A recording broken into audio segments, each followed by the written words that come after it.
제대된 진전된 뭐가 있기 때문에 북미 정상회담이 되는 거죠. 그러니까 북한이 뭐 핵신고를 하든 일부 핵 폐기를 하든 그렇게 해야 되는 거고 그쵸. 거의 상응한 조치를 미국이 해야 되는 건데 그 상응한 조치는 사실은 경제 제재 일부 해제거든요. 예. 근데 미국의 대북 제재가 해제가 되지 않으면 남북 간에 뭘 합의해도 할 수 안 되죠. 없습니다, 지금. 예. 특히 금강산이나 개성은. 따라서 북미 정상회담을 통해서 북한 비핵화에 대한 진전, 그다음에 미국의 대북 제재 해제 이것이 되어야 남북 정상회담을 통해서 더 진전된 그런 모습이 나온다는 거죠. 예. 그러니까 서두를 봐야 소용없는 거예요.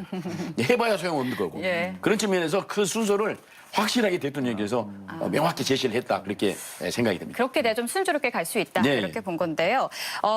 오늘 아침 속보를 보니까요. 김정은 위원장이 이제 시진핑 주석을 초청을 했더라고요. 그럼 시진핑 주석의 방북 시기는 언제쯤 전망하십니까? 저도 그러니까 이것도 또 2차 북미 정상회담과 연동돼 있어요. 시진핑 주석도 아직까지는 미국의 눈치를 살핍니다. 자기들 마음대로 북한이 우방이라고 그래서 대북 제재 해제하고 그렇게 할 수 없거든요. 예. 따라서 북미 정상회담을 통해서 뭔가 해제 문제가 좀 논의가 되어야 또 해제에 대한 어떤 숨통이 좀 튀어야 중국도 북한을 지원할 수 있지 않겠습니까? 그런 예. 측면에서 저는 역시 제2차 북미 정상회담 이후에 북중 정상회담이 있지 않을까. 시진핑의 북한 방문이 있지 않을까 그렇게 생각합니다. 그리고 이번 질문에서 이번 김정은 위원장의 방중 어떻게 보냐는 질문에 문재인 대통령이 2차 북미 정상회담 징후다 이렇게 밝혔는데요. 그럼 2차 북미 정상회담이 좀 가시화됐다고 보시나요? 그렇습니다. 그러니까 2차 북미 정상회담에 대해서 트럼프 대통령도 빨리 하자. 또 북한도 물론 당연히 빨리 하자. 언제든지 준비가 됐다. 예. 그런 얘기 아니겠습니까? 그리고 우리 문재인 대통령께서는 이건 2차 북미 정상회담의 징후다. 징후다.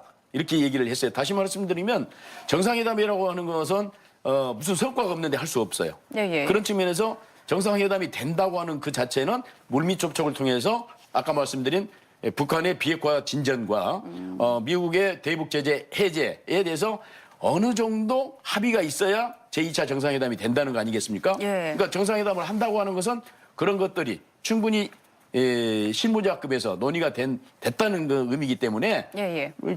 잘 될 거다. 그렇게 보는 거죠, 당연히. 그렇잖아요. 그런 측면에서 저는 저도 똑같은 생각입니다. 2차 북미 정상회담은 될 거고 거기에서 진전된 비핵화의 모습들이 나타나지 않을까 그렇게 보는 거죠. 네. 그리고 남북 교류도 좀 살펴보도록 하겠습니다. 오늘 문재인 대통령이 평화가 곧 경제다 이렇게 강조를 했습니다. 그러면서 개성공단과 금강산 관광재개에 대한 언급도 했는데요. 예. 이 평화가 곧 경제라는 말 어떤 의미일까요?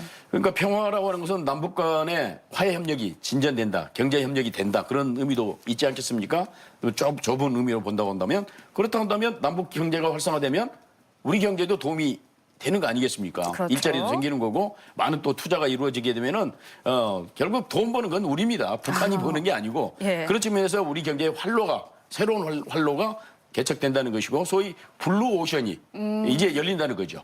소위 말해서 아주 그렇죠. 대양이 돈 벌 수 있는 대양이 열린다는 그런 의미로 얘기하신 것 같고 예. 그런 측면에서 이제 금강산 관광이라든가 개성공단 재개라고 하는 것은 물론 북한에게도 어떤 임금이라든가 입산료를 통해서 돈을 벌지만 그걸 통해서 우리는 더 많은 수십 배의 개성공단만 해도 연간 1억 달러에 북한에게 1억 달러 정도의 임금이 들어간다고 그러는데 개성공단을 통해서 우리는 수십억 달러의 돈을 더 버는 거죠.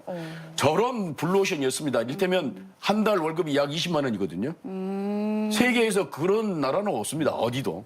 그렇잖아요. 굉장히 저렴한 임금으로. 그렇죠. 저렴한 임금을 통해서 엄청난 부를 이제 우리가 누릴 수 있기 때문에 새로운 활로다. 그렇게 보신 것 같습니다. 그럼 박 교수님은 네. 이 한반도 평화가 가져다주는 경제적 기대 효과 어떻게 보시나요? 저는요. 예.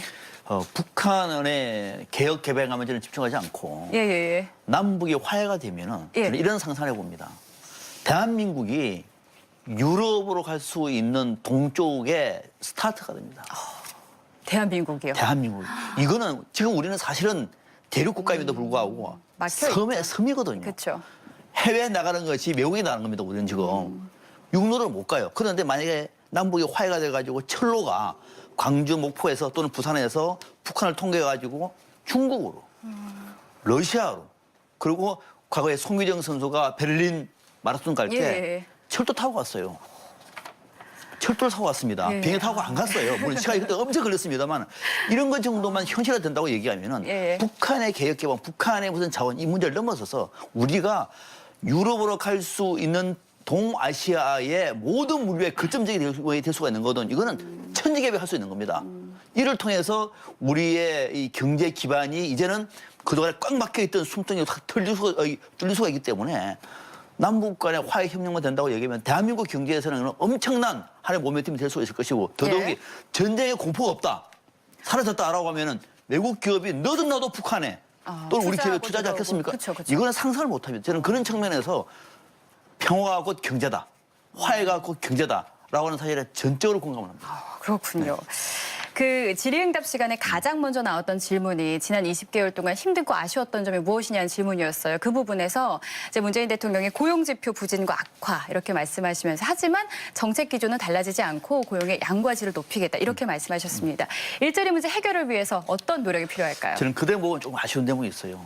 그러니까 이거는 뭐냐면은 기조가 바뀌지 않았다. 계속 기조를 얘기하고 있거든요. 예. 그러니까 지금 특히 야권에서는 기조를 바꿔라. 대통령은 기조는 안 바꾼다. 보완만 하겠다. 지금 이 싸움인데 예. 오늘 그 얘기 나왔는데 예. 문 대통령은 기조 문제가 아니라 정책에서 다소 아쉬웠던 대목을 스스로 얘기를 했어야 돼요. 이 대목은 우리가 생각했는데 1년 전만 하더라도 문재인 대통령이 일자리위원회 위원장을 맡았잖아요. 예, 그렇죠. 직접 청와대 보트플러스 써가지고 챙겨도 했잖아요. 그런데 지금은 2001년 이후에 우리 실업률이 제일 높아요. 그럼 뭐가 잘못됐는지를 대통령이 한번 얘기를 해야 되는 거죠. 그러면서 기조는 옳다. 이렇게 가다 보니까 야당에서는 또 무슨 이거 셀프 용비어청하냐 비판하고 있는데 그러나 문 대통령은 이 고용 문제와 관련해서만큼은 가장 아픈 대목이라고 얘기했고 또 이 고용 문제는 우리만 그런 것이 아니라 전 세계적인 흐름이라고 얘기하면은 이 고용 문제를 높이기 위해서 이번에 문 대통령이 얘기했던 것은 이른바 경제 새로운 플랫폼을 만들어야 된다. 국가의 성장 동력을 끌어올리기 위한 3대 플랫폼을 얘기를 했습니다. 예. 그게 뭐냐면은 데이터, 맞아요. 인공지능, 예. 수소 경제. 이 기반 경제. 그렇습니다. 그렇죠? 플랫폼의 기반 경제를 말하는 거거든요. 예. 그러니까 이를 통해 가지고 보니까 지금 올해 1조 5천억, 2023년까지 약 10조 원의 투자를 통해 가지고 대한민국의 미래 먹거리를 만들겠다고 얘기를 했습니다. 아마 데이터나 인공지능, 수소 경제와 관련된 기업은 지금 그야말로 지금 잔치가 아마 벌릴 겁니다. 이거를 정부가 챙긴다는 얘기는 뭐냐면 앞으로 대한민국의 지금 반도체도 위기입니다. 이런 상황 속에서 문재인 대통령은 현실을 직시해서 앞으로 국가 중심으로 이런 3대 신경제 플랫폼 경제를 만들어 가겠다라고 의지를 밝힌 것이기 때문에 지금 우리가 안고 있는 경제 위기라든지 일자리 문제에 대해서 근본 원인이 어디 있는지를 문 대통령도 인식하고 있었다. 이렇게 평가하고 싶습니다. 예. 한편 지지율에 대한 질문도 있었습니다. 20대 남녀의 차이가 난다고 이렇게 질문을 했는데 문재인 대통령이 이를 두고 변화하는 사회 수순이라고 답했습니다. 네. 어떤 의미입니까? 저도 이 대목을 동의합니다. 이것이 지금 저도 이제 기자들하고 이런 얘기를 많이 해봤는데요. 예. 20대 남녀 남성들은 좀 낮고 여성이 높아요. 맞아요. 이거 왜 그럴까? 이거 이제 젠더 갈등, 젠더 갈등 아닙니다. 젠더 갈등을 때문에 왜 대통령 국정 운영에 대한 찬바가 나타나면 전혀 관계가 없는 것이고요. 이거는 뭐냐면은 젠더 갈등이라고 얘기하는 건 우리 사회가 진짜 성숙해가는 과정입니다. 저희 이번에 미투 운동도 우리 아픈 대목을 만들었습니다만 이를 통해서 남성들도 여성들은 이렇게 문제가 심각하게 보는구나. 알 수 있던 대목이고 그렇죠. 잘못하면 남자도 큰일 나는구나. 저는 그런 과정 속에서 길게 보면은 우리 사회가 익어가는 과정이거든요. 이것 때문에 여야 또는 뭐 청와대 지지율이 달라졌다 저는 보지 않습니다. 그래서 문 대통령도 이 대목을 지적한 것은 옳다고 보고요. 네. 다만 이제 지지율 차이는 문 대통령은 이거를 희망에 대한 남성들은 조금 절망, 희망을 좀 덜 보고 있고 여성들의 희망을 더 보고 있다 이렇게 판단한 것 같은데 뭐 그런 대목도 해석이 가능하겠습니다만 예. 더 중요한 것은 경제가 어렵다 보니까 남성들이 느끼는 한계가 훨씬 더 커요. 특히 20대 같은 경우에는 남성들은 대학을 마치고 일자리를 구해야 되거든요. 그렇죠. 그렇게 해야 결혼을 하지 않겠습니까? 그렇게 해서 부모가 얼마나 애를 썼습니까? 근데 일자리가 없어. 그러다 보니까 문재인 정부를 지지할 수 없었던 거거든요.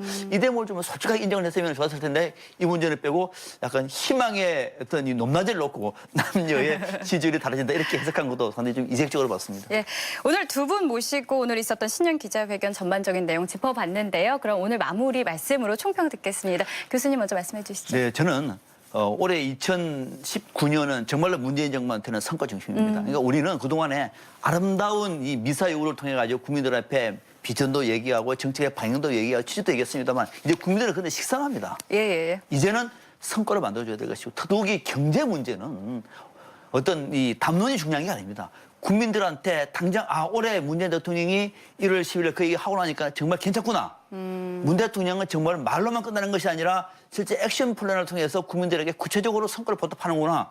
그래서 내년에도 대통령의 연도 기자회견 또는 신년 기자회견 봐야지라고 하는 모습을 보여준다고 얘기하면은 예. 2019년에 문재인 정부는 성공한 정부일 것이다. 이제는 말보다도 행동으로 직접 그 얘기하지 않았습니까? 성과로 말씀하시라. 그리고 그 약속을 지키시라라고 하는 답들을 좀 촉구를 좀 하고 싶습니다. 내년 신년 기자회견 시청률에 아마 올해 성과가 담겨 있을 그렇습니다. 것 같습니다. 네, 네, 전 교수님 말씀해 주시죠.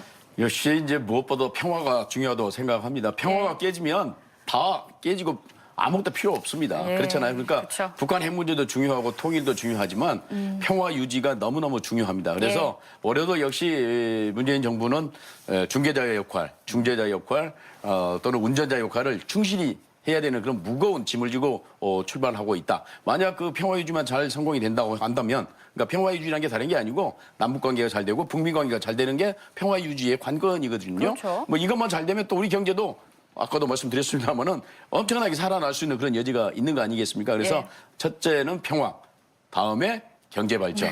저는 이제 순서는 예. 그렇게 생각합니다. 예, 알겠습니다. 올 한 해 국정 운영 방향이 정해진 만큼 국민이 체감할 수 있는 성과를 이뤄내길 바랍니다. 지금까지 전현준 우석대 초빙 교수, 박상병 인하대 정책대학원 초빙 교수 함께했습니다. 오늘 말씀 고맙습니다. 고맙습니다.